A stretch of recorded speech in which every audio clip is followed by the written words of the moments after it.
Welcome to Makin It, a podcast where dreamers are catching their dreams. This is your host, James Demarco. Sit back and get inspired to make it happen. Welcome, everyone, to Making It, Dreamers Catching Their Dreams. I'm your host, James Demarco. Excited to have today's guest, Dr. Jason Bloom, a facial plastic surgeon based in Bryn Mawr, Pennsylvania, just outside Philly. I've known Jason now for 5 years. I interviewed him for a former podcast that never made it to air, believe it or not, because of COVID. So I'm bringing Jason on because he actually, to me, embodies the whole making it lifestyle of pursuing your dreams despite the obstacles. And also, on a larger scale, he is helping people to feel and look their best by what he does because he is a master craftsman of his trade. And all you have to do is tap into his Instagram and Bloom Plastic Surgeons, or Dr. Jason Bloom. We'll get into that. And you could see his before and afters. So without further ado, please welcome Dr. Jason Bloom. Well, thank you so much for such a kind introduction. I hate introducing myself or listening to people talk about me, but I will say I appreciate that, and I love what I do, and I certainly it's been nice knowing you, and we had such a good conversation back on the last podcast, so it's nice to get back on the headphones and microphone and talk to you about just things that have been so influential in my life to get me where I am right now. And that's exactly what I want to hear. So tell me, Dr. Bloom, tell me when you first realized that you wanted to, pursue this field because facial aesthetics is a hot industry. I remember running a day spa back in 2002, and people were just coming in who had Botox for the first time and fillers. I worked at my first dermatologist office in the year 2000, and we were doing collagen fillers then, and they were actually inserting like a collagen piece in the nasal labial folds and then pulling the string inside out. So how crazy was that? Wow, um that goes back. I remember some of that. And 2002 was actually the first year that Botox Cosmetic was FDA approved. And so that was really very early on. So you were also a visionary in that sense. Yeah, I saw the office I worked in. We did not do Botox. I was like the dermatologist assistant, but I was there for all the surgeries. But they didn't do Botox. She was just doing collagen Yeah. fillers. So it was interesting. Now, when I was running the day spa, I was doing a lot of facial peels, and people hadn't been to a dermatologist to get a peel that came into the spa that I ran. So we did a medical grade peel then. And so, that's kind of when everything was just trickling in. I think I had Botox for the first time in probably 2003. I didn't even need it. I was in my 30s, but I had this, I just had a character line that was there from a kid. And I wish I never had it done because once you have it done, you're addicted. That's true. Once So once you get a little taste of it, then you want to keep coming back for you it. want to keep coming back. But you even go deeper than injectables because you studied in facial plastics and you do everything from the neck up, and you really specialize in reconstruction and rejuvenation of the face. So when did you first realize that that's what you wanted to pursue? Yeah, well, it's interesting because I think like my first interest in medicine in general came when I was probably in grade school. My father is an oral surgeon. He still actually practices. He's turning 77.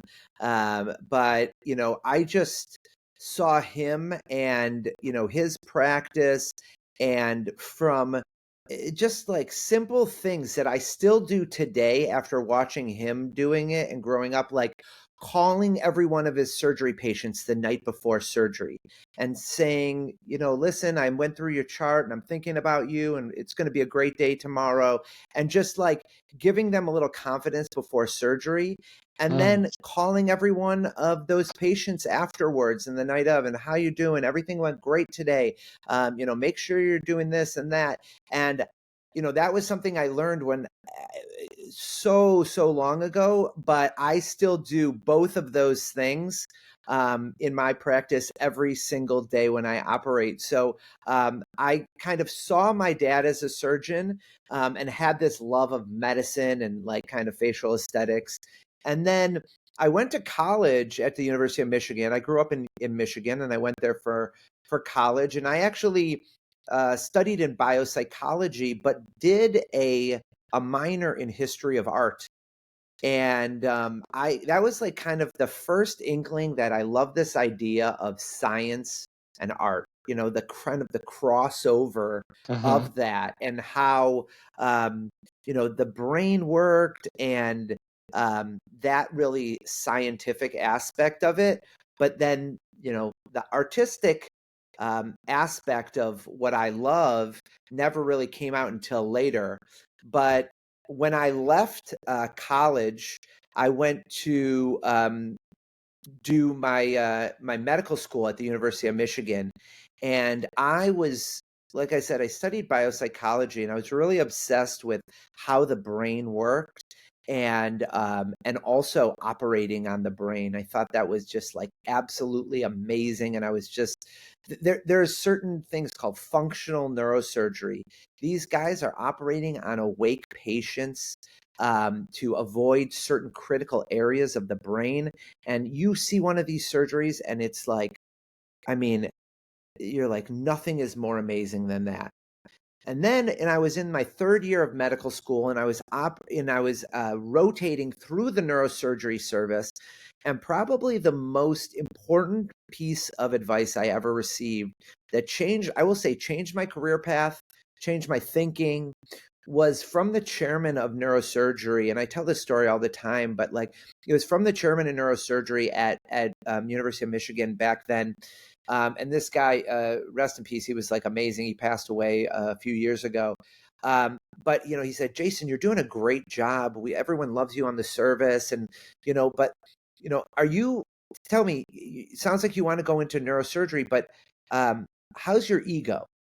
And I said, "What do you mean by that?" I mean, like, I'm pretty confident in what I do, but I wouldn't say I'm like, boastful or, have a big ego. He said, and in the most humble, like, straightforward way, he said to me, "Neurosurgeons have to have an ego. And the reason why is because no neurosurgeon has not had a patient die on their service, on their table, in the operating room. And we're faced with life and death situations, literally, not even day to day, but sometimes hour to hour. And the hardest thing is separating what we do from, like, from the patients and the emotion of it." And he said, "I've had patients with an inoperable brain tumor die on the table and then have to go out and talk to the family of this patient, and they're grieving. And then I need to like shut it down and go back into the operating room and save the next patient." And he said, "You need to have that kind of self-awareness, self-confidence, and ego to the point where that you did everything in your, to the best of your ability. And in that case, it wasn't enough, but then you're up to the task to save the next person." And to me, I heard that and I'm like, I don't want to have to deal with that on a That's daily a lot of basis. responsibility. It's not, I mean, it's just like responsibility, but like, I still get like choked up thinking about that conversation and the job that those guys have to do on a daily basis in talking to grieving patients, families, and explaining to them that their loved one passed away, and then like being able to like get back into it and do your job. It's like almost robotic. Right. And that really, I did almost a 180 at that point. And I'm like, I don't want to, and it was like, I just don't want to have these conversations. And like, I just don't think like, I, I'm like mentally able to do that. Right. And it was at that point where I was like, I love the head and neck anatomy. I love this idea of art. And that was like my kind of move at that point to kind of go into head and neck surgery. And with that, I matched at my number one ranked place. My wife grew up in the Philadelphia area. I met her at the University of Michigan, and she's like, well, I want you to be back in Philly. And so I matched at Penn and did head and neck surgery at University of Pennsylvania for 5 years. And I loved it. And this idea of head and neck reconstruction, anesthetics, and we were doing all of that in my residency. And then following that, I wanted to get additional training. Like I thought I had a good basis for what I needed, but I wanted to get additional training and really aesthetics, and to learn from some of the masters in my industry, who some have since retired. But nothing really was happening as much as it was in New York City, and that was really the center for aesthetic surgery on the East Coast. And I was lucky enough to have matched in my facial plastic and reconstructive surgery fellowship at NYU and Manhattan Eye, Ear, and Throat Hospital. And really that was where some of these techniques were, deep plane facelift kind of came out from there, from one of my mentors. Endonasal rhinoplasty surgery I learned from one of my mentors, and like literally learning on a daily basis from these experts. And it was from that now I'm living my dream. I'm doing science and medicine and surgery and art. And like All in one. it's all come full circle. And I love what I do. For the past I've been in practice now for 15 years. For the last 8 years, I've been co-director of the University of Pennsylvania of the Penn Facial Plastic Surgery Fellowship. So just like I was a fellow at NYU, now I run the fellowship at the University of Pennsylvania. And you wouldn't believe, we just got done interviewing fellows for. We already have our fellow that starts in July. We have a fellow this year, and we have a fellow that we picked 2 years ago to start in July. But we kind of there's a match for fellows that's actually the beginning of June. For 2 years from now, we had 49 applicants for one spot. Wow. It is so competitive, and I mean it's really unbelievable. And every one of these residents that is applying is like, I mean, better than the next. It's so competitive and hard at this So point. how were you screened? How are they screened? Is it by grades? Is it by letters of recommendation from your performance in med school? Yeah, well, so these are residents who are applying. So they're in their residency, they're out of medical school, but there's a whole application that they fill out with a personal statement they submit their CV with all of their publications. They submit 3 or 4 letters of recommendation from other facial plastic surgeons who either I know or who are the directors of their department. And then there's an interview. So we got 49 applicants this year. We interviewed 34, and we'll have to cut it down to 1, which is it's That's unbelievably hard.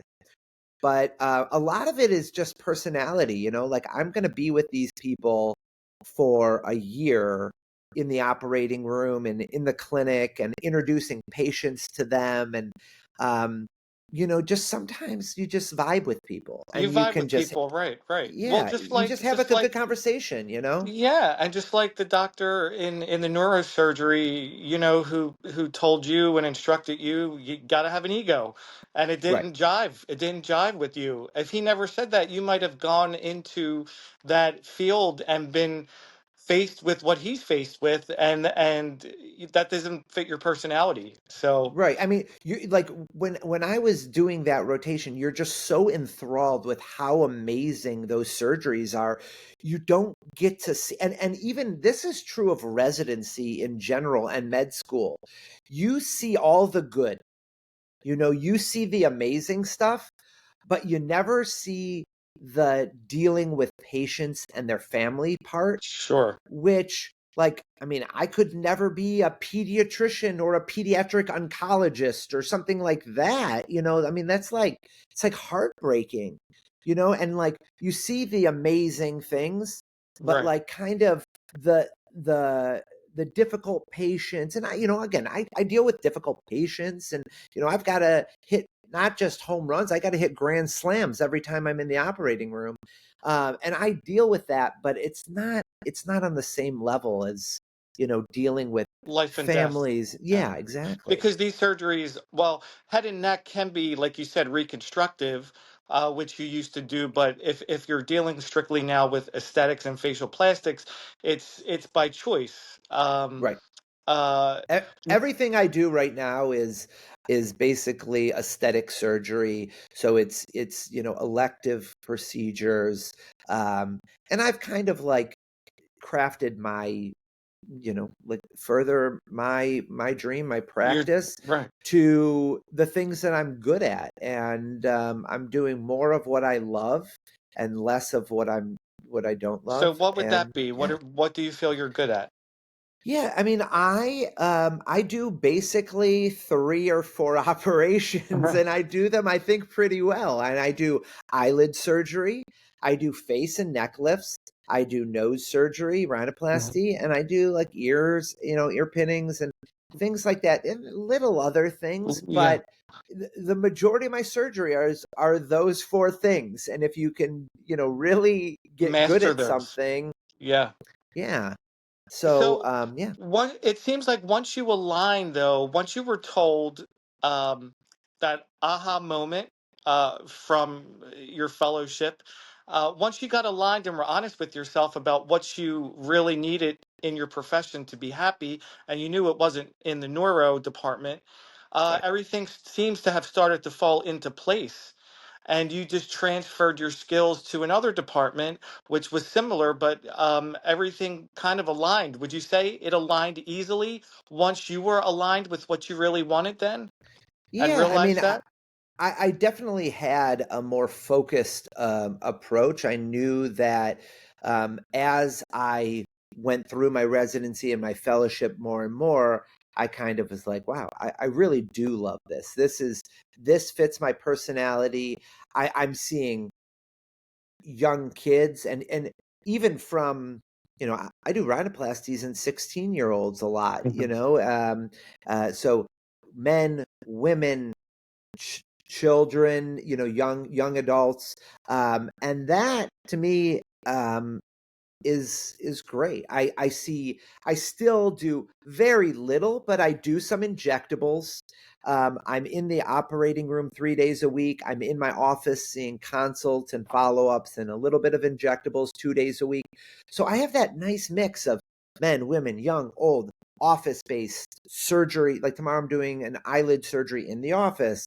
I'll be in the operating room on Tuesday, Wednesday, and Fridays. And so like I'm in the operating room in the morning, doing a little office-based surgery in the afternoon. So it's that variety that kind of is exciting to me too. So you seem to be like loving what you do, and Totally. it's your passion. And like I said, you're helping to make other people feel and look their best. Is there any um advice you would give listeners, if they're faced with a fork in the road like you had, and to keep going? Yeah. I mean, yes, I think that, I've definitely been faced with some, just difficult decisions. And honestly, if you follow your head and your heart, like you can't be wrong. And at this point, my most recent decision that I had to make with my practice was um, and this is just kind of happening nationwide with aesthetic surgery, is that a lot of the surgery centers and hospital systems, they don't make a lot of money off aesthetic surgery because it's, it is fee for pay, right? So we pay them up front. But a lot of the surgery centers and hospitals make money off the insurance companies and getting the reimbursements from cases like orthopedics and Hmm. ENT and ophthalmology and things like that. And so what was happening was the hospitals and the surgery centers were driving up the prices of the facility fees and the anesthesia to my patients, and it was becoming really, really expensive. And I had to make a decision, and we made this decision, me and my partner, Dr. Julie Strax, who's also a facial plastic surgeon, that I actually hired probably about a year into my private practice. And like I said, that was probably about 5 years ago.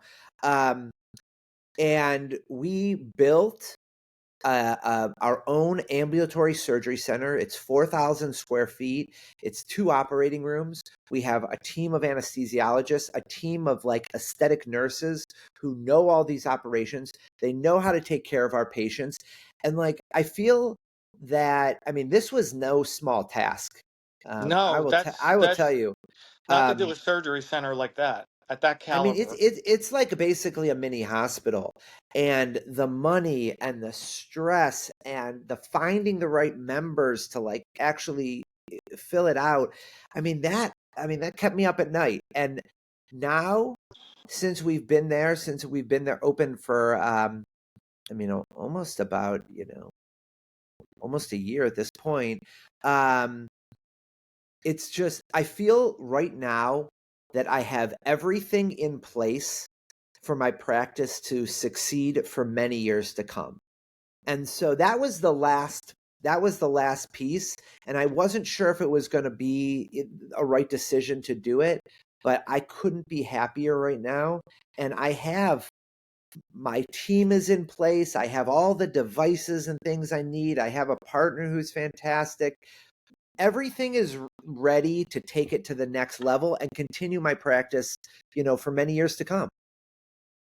That you sound like you have just a well-rounded life in your career, but I know you also have a family and you travel with your family, and you also, um, I know you ski, right? You go to Vail. Yeah, we So big ski family. big ski family. So you really keep your passion. You're very well rounded with your passions, is what I'm trying to communicate and articulate, and that's important because I feel like it keeps maybe. Um, it keeps you fresh, when you go back to work with your patients, and just by having your surgery center, um, do you feel relieved now because now you could just create your art, continue to create your art with your hands? Yeah, everything is like in alignment now, and it's so different. And I'm sure you understand this, but like I would go to surgery centers sometimes, and a lot of them are going to like agency nursing, which is a new nurse would show up every single time I was there, and they're like. And I'm like, okay, well, we're doing a facelift today, and they're like, well, I normally do orthopedic surgery, and I'm like, okay, well, I'm gonna like I'll show you what I need to do the surgery. But like now, it's like every one of my nurses, I put my hand out, they give me the right instrument, and I was like, I'll ask for the wrong instrument, and they're like, you need this. It's just like it is a coordinated effort, and everyone is on the same page, and we all have this ultimate goal of taking care of the patients. It's Right. like it's a whole nother experience. You come and get surgery at the surgery center, it's like we have fuzzy socks for you and warm blankets and Okay, I like think I need to come. it I is, could, yeah, it's it's like almost like it's luxury yeah. surgery. It's luxury surgery. That's Yeah. the beauty of it. And we're all there with the unique and combined goal of taking care of these patients. You've really taken your practice then, like you said, to the next level for the future. And as new treatments come in, I know you also travel, you educate yourself, but you also educate other doctors because you are always at conferences. So that is continuous for you. Yeah, definitely. And that was another thing from a very early on age, and that I took away from my father is that, he was in academia, like he was like a program chairman of oral surgery at his hospital.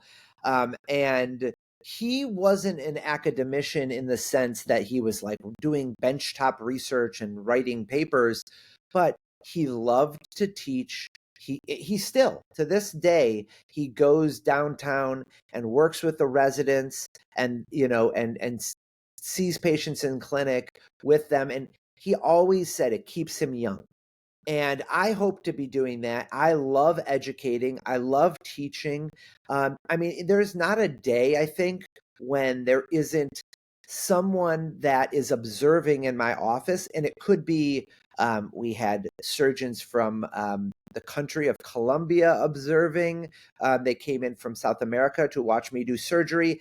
I, teach my fellow. We have the Penn plastic surgery residents that come, and they might not be scrubbed into the operation, but I'm like constantly teaching and talking as I'm doing the cases, because I want to share that. I want to share my craft with the next generation and pass on what I've learned, and also getting feedback from them, and they're like, wow, that's so interesting, have you ever thought about that? And just like that, that give and take and that Yeah. discussion that we have, that keeps me up to date. And I have to know the newest techniques, the newest treatments in order to stay current. Right. Because if you don't, you're going to be a dinosaur. And like Well, yeah, the industry this field, moves fast. it's moving fast. It's moving really fast. It is. It is. So that is also one of the greatest parts of making it, is that you're sharing what you love with your patients, but also bringing new people up to model after what you've learned. And I love though one of the key elements of growing up with your father, because he did teach you work, and it left an impression, it seems, working with patients and how to treat them, and be that warm, caring doctor. And I think that's carried over with you. Yeah, I mean, I will tell you, it's hard and it's a unique experience, and I think I am unique in that, like, every one of my surgery patients gets my cell phone number, and they feel like, and it's strange because they don't abuse it. They're not like Yeah, yeah. texting me things, unless they have like honest questions, and I do that in order to, and I tell them this is a very personal, kind of like intimate thing, to let give me the honor of operating on someone's face is like a huge, huge thing. And I said, at the end of this whole thing, we're going to become friends. I'm going to see you a bunch of times preoperatively, in the operating room, and afterwards, and you're going to feel like I am taking care of you. I think where some surgeons maybe have kind of lost their way is that personal aspect of what we do, and certainly in my field, which is almost, I'm going to say this kind of tongue in cheek, but like I'm kind of in a field of retail medicine, Right. like True, like true. they could go to anyone, right? And at the end of it, they know that I did everything in my power to take care of them, and it's a very personal thing, and they say that Dr. Bloom took care of me, and they feel like that. And they're not getting like passed around to other people. They're seeing me. I'm doing the surgery. I'm doing their follow-ups, things like that. That's important. It's trust, because they're trusting you with their face, really. Sure. I mean, I mean, anybody yeah, could screw it up if they don't know what they're doing. And right. we've seen that, no matter how much money someone might have, it's easy to see a lot of models or celebrities that have work done, and you could tell they have work done, and it's not a lot of it is done properly. Yeah. So the fact that your patients are trusting you is really important. Yeah, I mean, it is. It's a huge leap of faith by the patients, and it's something that I don't take lightly. And I am honored every day I get to step in the operating room and do what I love and take care of patients and help improve their and restore their confidence. I mean, what a better job to have than that. I mean, I'm just lucky to do what I do every day. And that's it. That's all part of making it, being lucky to do what you do and making them feel confident. Um, you've definitely exemplified that. And where can people, research your work? Because you have posted, as I said in the beginning, some amazing before and afters. Thank you. What is your Instagram? I'm going to Yeah, post so it as well.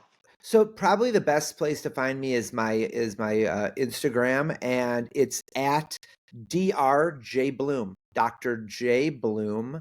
Um, and the crazy thing is, I do that Instagram myself. So if you write something and I write back to you, that's actually me. That's you.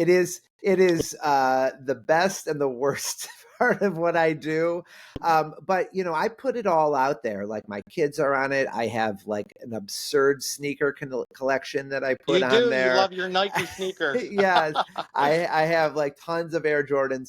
And so yeah, check that out. And then my practice is Bloom Facial Plastic Surgery, and the Instagram for the practice is at bloom.facial.plastics. And my partner, Dr. Strax, is on there too. And together, we're just two facial plastic surgeons on the main line. But you are the premier facial plastic surgeon.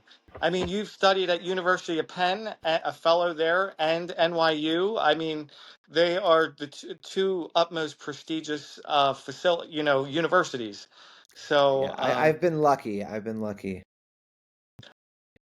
I think that it's more than luck. I think you were guided and you're exactly where you're supposed to be, and I'm happy that you joined me again because you really are a true artist and you embody, as I said, making it. And I love how you also said, just to recap, how you combine science and art. And I think that's the spice of life, and you definitely have that passion, and I could see it in everything you say and do. It's really cool when your life and your studies starting very early on come really full circle, and you get to practice that every day. And so I guess in that sense I've made it. You've made it. You're making it. You're making it. Yeah, You made it, continuing and continuing to make it. you're gonna continue to make it. And Jason, it's been great to have you again. And everyone who is interested in Jason's facial plastics, please take a look at his Instagram. You won't be disappointed, and you will run there when you need a service.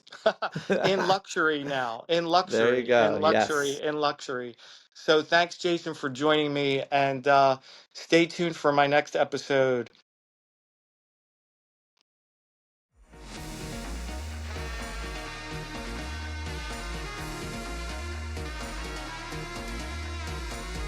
Thanks for joining me on this episode of Makin' It.